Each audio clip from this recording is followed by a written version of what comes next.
Hello friends, welcome again. My name is Tanveer Ritsi. We'll be discussing the second part of Indian modern art between 1920s and 1940s. In the first part of this module, we touched upon the ideas that were surfacing in Calcutta and Shantiniketan. We focused on Abhinendranath, Rabindranath and Gaganendranath's work and discussed the revivalistic ideas and also the disagreements that Rabindranath and Gaganendranath had with the revivalistic discourse which was proposed by Abhinendranath Tagore with the help of E.B. Hewell, Hokazo Okakora, Sister Nivedita and others. In this section of the lecture, we will talk about another stalwart from Calcutta. Alongside, in this section of the lecture, we'll focus on three more artists from Calcutta, namely Ramkinkar Baj, Nandalal Bose, and Jamini Roy. Also, we'll highlight in the end some of the regional trends that were in vogue and some of the ideas that were shaping up in other parts of the country where modern art was finding its feet. The contribution of Nandalal Bose is not unknown to any, especially with the history of modern art. As a painter, he's known widely. Nandalal Bose joined Kala Bhavan in 1920. In 1921, after the World War I, Shantiniketan School was transformed into Vishwa Bharati University in the direction of supporting non-cooperation movement launched by Mahatma Gandhi to boycott colonial institutions. Here, I would require your interest for a brief moment of time to deviate from the main topic and look at what was Indian freedom struggle doing that time, what was Gandhi doing, and where did art come in? What did art do to Indian freedom struggle? Now, this is one of the crucial things that has happened in the history of Indian art especially, where directly painters like Nandalal Bose are commissioned to create murals and to express their solidarity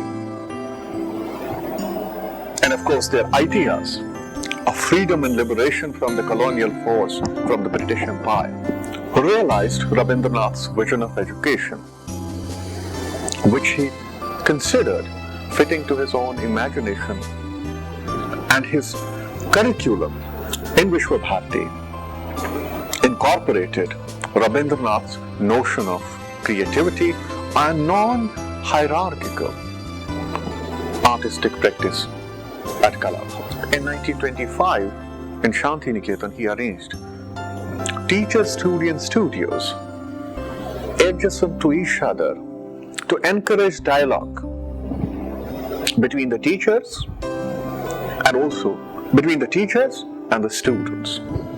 Now, this is one of the revolutionary steps taken by a painter ever in the history of modern art in India, where the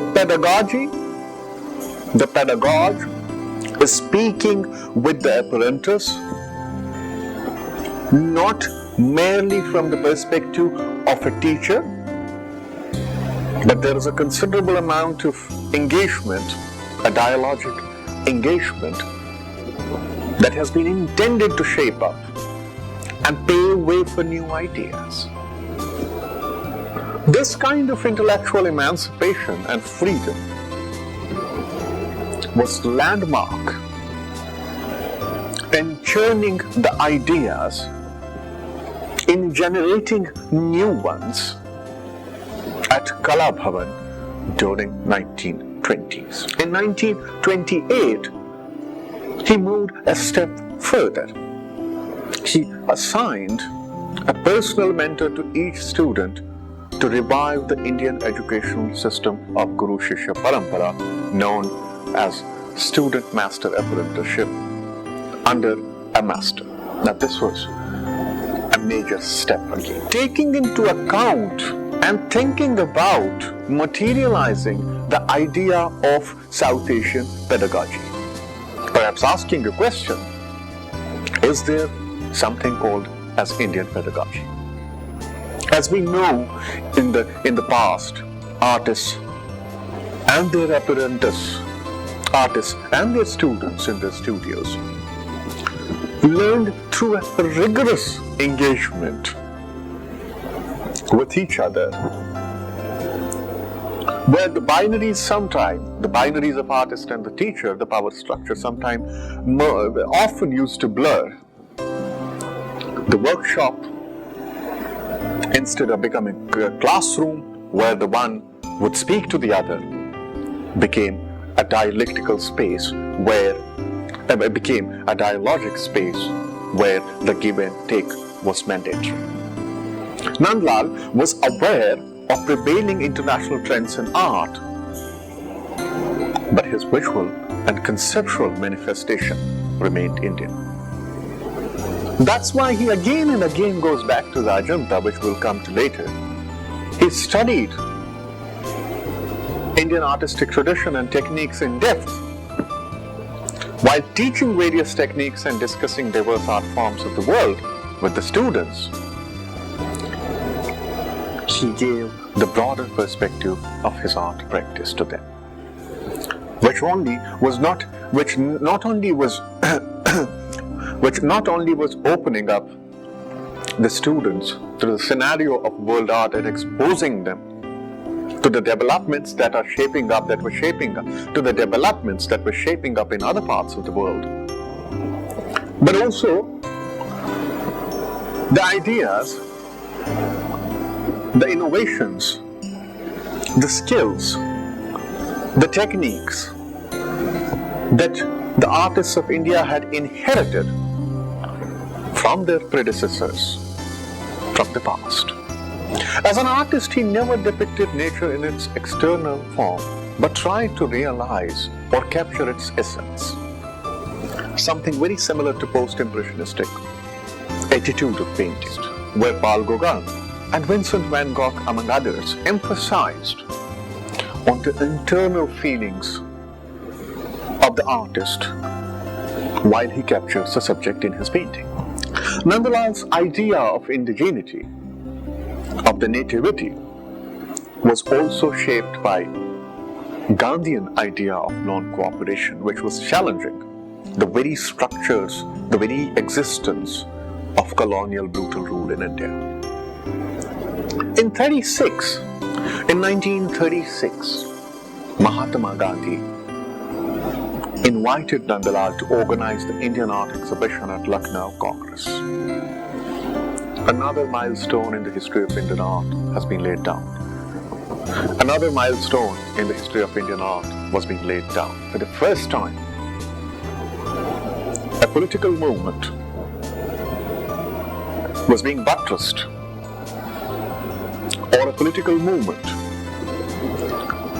was being expected to find a creative way of expressing an artist's concern about the non-cooperation and about the indigeneity, about the liberation, about the freedom of India. But Nandlal's simple artistic symbols, Gandhi was with Nandlal's simple artistic symbols, Gandhi appreciated. While seeing the pictures, Gandhi highly appreciated Nandlal's simplicity of depicting artistic symbols. Also because Nandlal was successful in bringing the folk and traditional elements of crafts into his painting. His posters for Haripura Congress earned him a nationwide recognition. He became the epitome of artistic nationalism. In 1927, Nandlal turned to its fresco techniques, and invited Narsinglal Mistry, a traditional fresco painter from Rajasthan.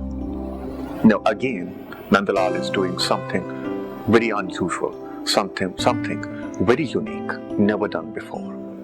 He's mixing the idiom of contemporary with the tradition and trying to create a new vocabulary of art, blurring the boundaries between the tradition and contemporary, the tradition and modernity, by inviting Narsinglal Mistry to paint with him. During his stay in Shantiniketan, during his stay at Shantiniketan until 1933, Narsinglal and Nandalal completed a mural with the students. Another gesture, another overt exposure, another overt gesture of modernity, an attempt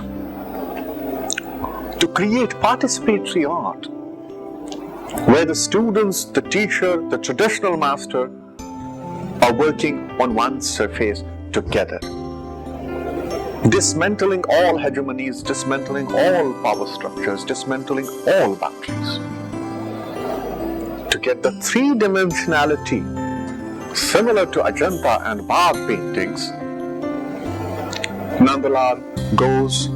Nandalal explored ancient treatises such as Shilparatna, followed by the local craftsmen, and all other mural traditions. Now here, a going back is evident. It's so overt that you cannot escape it. It's so clear that what Nandalal's attention was. He was not only taking on to the Western notions of art, but also the mediums of art. In 1930, he achieved unified expression from the diverse techniques which can be seen in his first mural on the agricultural science building based on the Italian fresco technique. And the mural he depicted Halkarshan, all Halakarshan, plowing, the seasonal cultivation. Again, a rural subject matter is coming to surface. So the Indian art at this point is going more and more in the depths of the diversity of cultures, the diversity of rural practices in India, and trying to call out subjects that were until then perhaps not being seen or perhaps not being exposed in the mainstream art world. Between 1930 and 45, Nandalal produced murals in the New Delhi Secretariat and India House, London. In 1938, on the invitation of Maharaja Sayajirao Gaikwad of Baroda, Nandalal went to Baroda to paint the murals at the Kirti Mandir of Gaikwads in Baroda. Between 1920s and 1940s, modern Indian art was in search of national identity through various paths and ways. Bengal school had successfully developed its own practice through various sources of inspiration. These inspirations included, as we have discussed in the previous modules, Mughal paintings, Rajput paintings, wash technique, Oriental paintings, paintings from Japan and China. The artist Jamini Roy rejected his acquired skills in academic realism to evolve a personal style to achieve individuality. Now, when one thinks about the modern art of India and how rebellious the nature of artists was,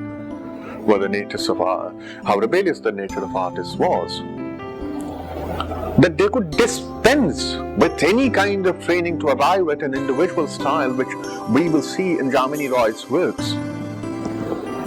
In order to create distinct but indigenous, he was more concerned about the folk, the traditional, the indigenous, yet contemporary. Unlike Bengal school, he identified the vitality of folk art traditions where he found quality, imagination and vibrant spirit. In 1920s, he chose to use minerals and vegetable dyes his palette, which were popularly used in villages.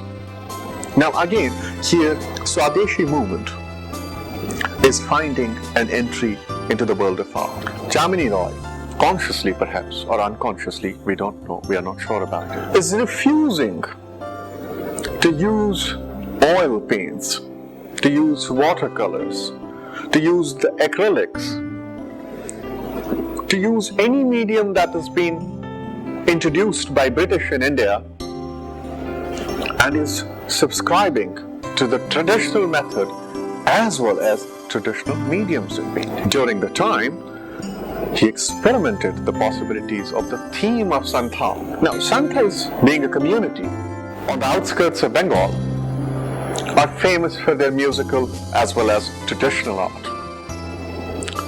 Santals, being a community of people on the outskirts of Bengal, were considered underprivileged. Jamini's decision to paint the mother and child as an extension of Bengal school with a folk traditional tinge is an attempt to redefine the binaries of mainstream and periphery. His work became more decorative by the time and retained some of the characteristics of Kalighat paintings, such as oval faces and elongated eyes, that ultimately became the hallmark of Jamini Roy's painting. Being a trained artist, though, Roy's version of the spontaneity of Kalighat paintings reduced to calculated composition, uniform sweeping contour, and linear quality. His precisely balanced design of the space freezes the spontaneity and movement per se. For the wide circulation of his paintings, Roy started a workshop of manual duplication of his paintings to reduce the price, a step that was previously only taken by Ravi Verma by setting up an oleograph press and producing and reproducing his artworks in order to make them popular. Also a revenue generator for the artist's sustainability that challenges the notions of masterpiece, the notions of ultra-piece, the notions of originality. It questions the authenticity. It questions the originality. It questions the aura of an artwork. It questions the basic notions of what is original and what is duplicate. By looking at Roy's paintings, as you can see that he stands alone, both in terms of stylistics, in terms of compositionality, not to forget in terms of subject matter, but also in terms of the treatment of his work, in terms of the emotionality, in terms of the depicting the peripheral, in terms of bringing into the contemporary, the traditional. Jamini Roy's work in the history of modern art stands alone. Artist Binod Bihari Mukherjee was one of the close associates of Nandalal and had a deep interest in Far Eastern and landscape painting. In 1940, he exclusively painted landscapes and rural life under the influence of Nandalal and Far Eastern art, though he assisted Nandalal in his mural projects. Binod Bihari's approach of bold lines, flat colors, and formal clarity simplified the design of murals. He managed creative tension between decoration and structural design. Students. In 1940, along with his students, he decorated the students' residence at Kalaba. His monumental murals, for which he is famous, display harshness that corresponds with the theme of Indian life and the life of medieval saints and mystics. The subject inspired the lower class of the people to express their resistance against the caste system and other social issues prevalent in the Indian society. And in 1942, Binod Bihari decorated China Bhavan, followed by Hindi Bhavan in 1947. While working on these murals, he made notes of his experiments to document the success and failure of his techniques, his methods. He was an ardent believer of applying indigenous and especially Indian techniques of measurement instead of using typical European anatomical proportional methodology. This was a gesture, an artistic gesture, which was an open revolt, an overt demonstration of rejection of Victorian methods of painting. Unlike Nandalal and Binod Bihari, Ram Kinkar Baj, also termed one of the original proponents of modern sculpture in India, initially did not show any enthusiasm for Far Eastern art. Though he began painting under Nandalal Bose in 1920s, Bose sensed the unusual modeling ability of Nandalal. Bose sensed the unusual modeling talents in him and transferred him to the sculpture department at Kala. He was already exposed to a considerable extent to the modern art, especially the Western art, through Stella Cramlich. Besides this, Auguste Rodin's surfaces and Indian sculptures carved in stone also inspired him to experiment and choose to experiment with his materials, to experiment with his work and choose unconventional materials like cement to get textured sculptural surfaces. His choice of materials such as liquid cement and concrete also corresponds with the roughness of the life of Santals, which he was fond of. But Ram Kinkar very humbly stated that he chose cement and concrete because he couldn't afford bronze. He developed a radical working method by applying chunks of cement on the armature and subsequently shaping the figures by chiseling. For Ram Kinkar, it was not just a technique, but essential part of expression for his subject matter. One could see his monumental sculpture in the premises of Kala Bhavan at Shantiniketan to understand the rough yet magnificent, monumental yet expressive style of Ram Kinkar Baj as a modern sculptor of India. Let's quickly now turn towards some of the regional trends that were shaping up in other parts of the countries in these 2 decades. As we saw in the previous modules, that during these decades, the art schools at Bombay, Madras, Calcutta, Lahore, Lucknow, and Jaipur were established, helping the cities emerge as major centers for Indian modern art. The societies that were already established, like Bombay Art Society and IFEX in Delhi, the Academy of Fine Arts at Calcutta, etc., played key roles in the promotion of modern Indian art during these 2 decades.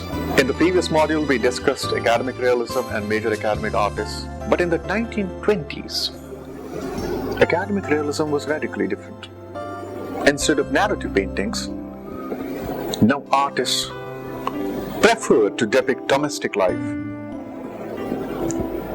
and inspired and found inspiration from the struggles of common people. For instance, Devi Prasad Rai Chaudhary worked towards social equality and economic conditions. Let's now turn to Bombay of 1920s. As we discussed previously, that Bombay was an important colonial center for the modern art of India because of the establishment of the Bombay Art Society and the Sir J.J. School of Arts, Bombay. The Britishers had already been successful in mobilizing and establishing the Victorian values of art in Bombay. Being an institute which was predominantly set up to propagate the idea of Western Eurocentric notions of art, especially the British academic art, Bombay achieved academic style with portraits, landscapes, still life, and picturesque scenes as the major subjects of paintings. No major energies were noticed beyond the achievement of academic realism, or naturalism one could term it also. Artists were making efforts to achieve every single small detail of the composition they were depicting or the subject that they were trying to capture. There was no attempt by the artists of Bombay to revive ancient Indian techniques or revive Indian subject matters. The naturalistic style, modified with the application of free brush strokes and thick paints, was in vogue. In watercolors, transparent layers applied to catch details of objects and highlights were left unpainted to bring new treatment of natural light. Artists such as V.A. Mali and Amos Satawalekar produced picturesque subjects. Mali used unusual, oblique, bold brush strokes with a realistic proficiency. Satawalekar also earned mastery over new approaches of watercolors and oil paintings by painting portraits and landscapes. Bombay-based M.R. Acharekar, a painter, illustrator, and an art teacher, was chosen to paint the session of Indian Round Table Conference in London in 1932. Before that, he earned mastery of watercolor and stressed on sketchy-like quality of painting. In 1935, he was also selected by the Viceroy to record George V's Silver Jubilee celebrations in London. One could notice here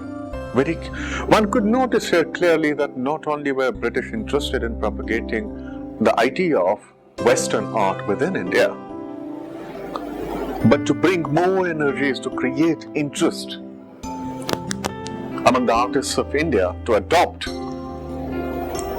properly the rules of academic naturalism. They sent artists abroad on commissions to paint European subjects as well as get exposed to the notions of art there where it was originally produced. Acharekar authored a very interesting book on art called Rupadarshini, an Indian approach to human form, in which he put Indian temple sculptures next to drawing of nude models posed as these sculptures.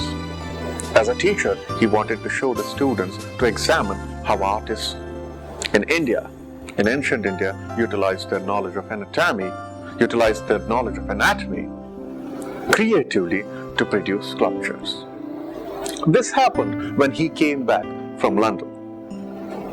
In Bombay, academic sculptural tradition continued till 1920s. By the rise of professional sculptors such as Shamarao Matre, B.B. Talim, P.P. Karmakar, etc. Talim was known to depict narratives in academic realism. His sculpture of the Indian ascetic playing a musical instrument, in which one can notice the anatomical accuracy with a blissful expression. Karmakar moved to Royal Academy in 1920, returned to India after 3 years. He made his mark among the Maharashtrian nationalists by over life-size sculptures of Chhatrapati Shivaji. So he becomes known for public commissions of heroic figures in bronze, plaster and cement sculptures before Ram Kinkar used it as a medium in his work. Similarly, the scene in Calcutta, as we discussed in detail, especially in context with the Shantiniketan, where a cosmopolitan atmosphere was forged by Tagore's. At one side, they were looking at the revivalism. On the other hand, Rabindranath and Gaganendranath were extending their reach to internationalism and incorporating international values of art in their practices. With the help of the British presidency, Madras surfaced as an important cultural center on the landscape of India. Academic paintings of mythological themes, Indian life, and picturesque scenes were already common practice of the Madras painters of 1920s. In 1927, a major shift which we discussed in detail in the previous module took place, that Devi Prasad Rai Chaudhary from Calcutta became principal of Government School of Arts and Crafts. He developed influential sculptural style in Madras. The Bengal influence affected Madras art scene through him, but not to a wider extent. He significantly contributed to Madras art scene by framing new ideologies to promote secular and humanistic expressions against religious art. For him, the religious art didn't mean anything. The monumental expressive sculpture Triumph of Labor represents this ideology of humanistic expression by showing emotional and physical strength of the human beings. Now here, the sculptor is not only attempting to transcend beyond the given norms, but also bringing forth the struggles of the common people. An overt display of the human energies are demonstrated through a sheer force of artistic representation. In Triumph of Labor, one could see, on the same path he produced some images of mother and starving infant of Bengal famine in 1943. As is being said that he was an ardent believer in humanistic and secular approach of art, he was more inclined towards human struggles, human emotions, human energies, the sufferings. He believed in humanity as the idea of social justice. On this theme in 1930s, he produced his first figurative relief, Travancore Temple Entry Proclamation, to mark the admission of the untouchables in temples in South India by showing that expression of fear and hope. This is something very remarkable, that artist is thinking about the social strata. The artist is thinking about the classification, the objectification, the discrimination, and trying to represent it not in an ordinary way, in humanity. D.P. Rai Chaudhary had a firm belief in humanity as the idea of social justice. On this theme, in 1930s, he produced his first figurative relief, titled Travancore Temple Entry Proclamation, to mark the admission of untouchables, to mark the admission of discrimination in the temples in South India by showing the expression of fear and hope on the faces of people who were deemed as lower caste and were not therefore allowed to enter the premises of a temple. Lahore, as we have seen in the previous module and discussed at length, that with the help of B.C. Sanyal, the city of Lahore, an important cultural center during 1920s, and before and after that as well, it was a vibrant center of education and literacy. But somehow it lacked a rigorous cultural approach. B.C. Sanyal, with the help of companions and students in Lahore, established his studio and gave a new direction to the cultural landscape and the artistic expression of the city. Amrita Shergill and A.R. Joktai tried to find new directions to break the stiffness. Allah Baksh and Malla Ram of Amritsar acquired experience of painting stages for theatre. They became well-known stage painters in Bombay later on and attracted many young artists. The new generation of the artists like Satish Gujarat did join Mayo School of Art in 1939, but later on they withdrew and joined the Sir J.J. School of Art. To sum it up, we discussed the discourse of revivalism, the questions that were discussed, the questions that were being asked, the ideology, Rabindranath, Abhinendranath, Gaganendranath, the Calcutta group. Precisely, that decades of 1980s are very important. To sum it up, in this module, we discussed the revivalist discourse, the rejection of Bengal school ideology, Rabindranath and Gaganendranath's approach towards art, to make the art an international. No. To sum up, In summation, at the end, in this module, we discussed the revivalist discourse of Bengal school, at the same time the rejection of it by Rabindranath and Gaganendranath Tagore, the individuality and the search for new identity as artists, practiced in various regions across the country, the nationalistic fervor and the nationalistic freedom struggle that these decades were witness to, and how art could play an important role when Nandalal Bose was invited to make posters for the Haripura Congress.